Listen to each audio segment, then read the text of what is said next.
Hello and welcome to my third video. In this video I'll be showing you about my senior project, Second Source, inside of the Unity editor, and I'll try to, quickly as I can, show you some of the key features. I put a lot of effort into this game, and even though it's not completely done, there's still a lot to show and explain. So let's start with the biggest one I can think of, which is the RTS camera.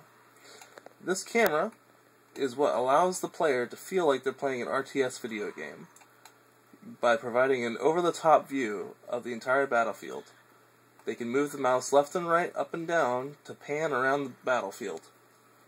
It also presents them with a unique GUI that allows them to see all the RTS GUI features. Here in Unity we have the scene, we have the project view, which keeps track of all of our prefabs, and we have all of the objects in the hierarchy, which are currently loaded in the scene. In the inspector, we have all the attributes of the RTS camera displayed. We have some components that I have created myself that control the functionality of the RTS camera. One of the big ones is the crossover controller, which handles the transition between becoming a first-person shooter character and switching back to giving control to the RTS camera.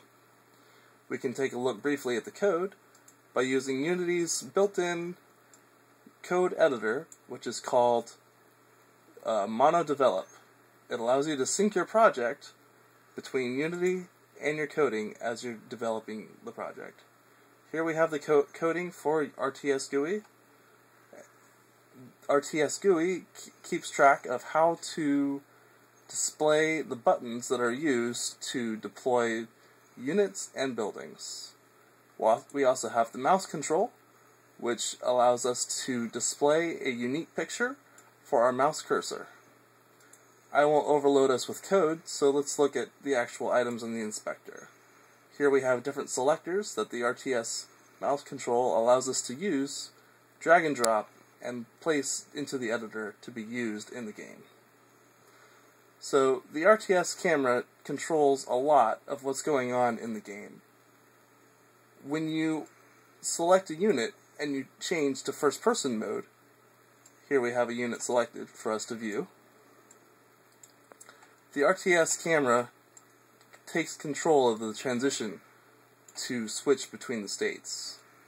Here we have a FPS unit in the inspector being selected.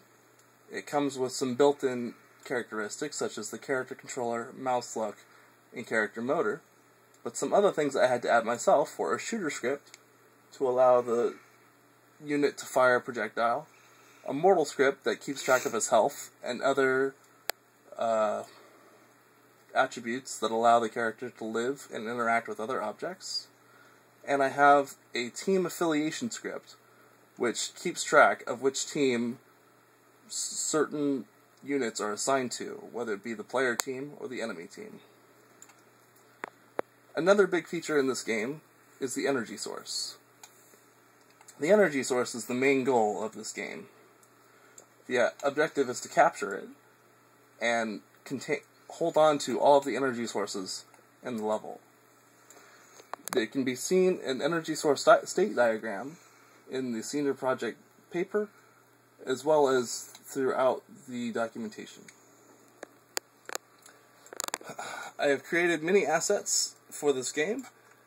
There's plenty of code, several models, many materials, and lots of different things to look at. But we don't have time to look at all of them, so you can browse the asset folder inside of the Unity source directory in the project files. Thank you for watching this video.